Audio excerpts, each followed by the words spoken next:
ஆடி கிருத்திகை குறைகள் அனைத்தும் நீங்க முருகனை வழிபடுங்கள்.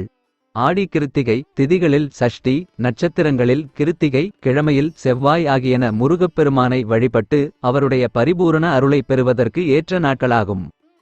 குழந்தை இல்லாதவர்கள் சஷ்டி திதியிலும், திருமண வரம் வேண்டுவோர் கிருத்திகை நட்சத்திரத்திலும், செவ்வாய் தோஷம் உள்ளவர்கள் செவ்வாய் கிழமையிலும் முருகனை விரதம் இருந்து வழிபட்டால் விரைவில் கை மேல் பலன் கிடைக்கும்.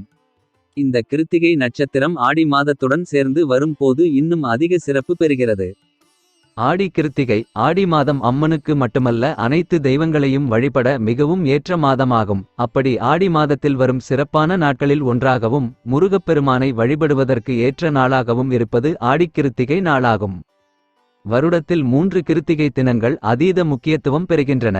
அதாவது உத்தராயண துவக்கமான தை மாதம் வரும் தை கிருத்திகை, கார்த்திகை மாதம் வரும் பெரிய கிருத்திகை மற்றும் தட்சிணாயன துவக்கமான ஆடி மாதத்தில் வரும் ஆடி கிருத்திகை. இந்த 3ம் முருகனுக்கு உகந்த நாட்கள் ஆகும்.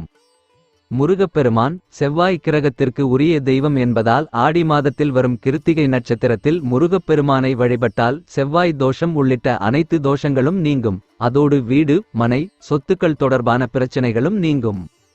ஆடி மாதம் தட்சிணாயன காலத்தின் துவக்க மாதம் என்பதால் முருக பக்தர்கள் பலரும் ஆடி மாத கிருத்திகையில் துவங்கி தை மாத கிருத்திகை வரையிலான 6 மாதங்கள் வரை கிருத்திகை விரதத்தை கடைபிடிப்பார்கள்.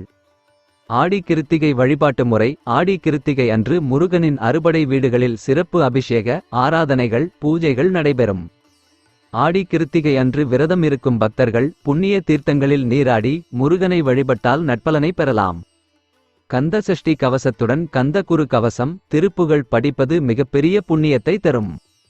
பகல் முழுவதும் உப்பில்லாமல் உணவு எடுத்துக்கொண்டு மாலையில் அருகில் உள்ள முருகப்பெருமான் கோவிலுக்கு சென்றும் விரதத்தை நிறைவு செய்யலாம். கிருத்திகை விரதத்தன்று கந்த சஷ்டி பாராயணம் செய்து மறுநாள் ரோகிணி நட்சத்திரத்தன்று பக்தர்களுக்கு அன்னதானம் செய்துவிட்டு பிறகு விரதத்தை நிறைவு செய்வது சிறப்பானதாகும். முருகனை வழிபடுவதால் கிடைக்கும் பலன்கள்: திருமண தடை அகலும், செவ்வாய் தோஷம் விலகும், சகல செல்வங்களையும் தரும், குழந்தை பேறு கிடைக்கும், மனை வாங்கும் யோகம் உண்டாகும்.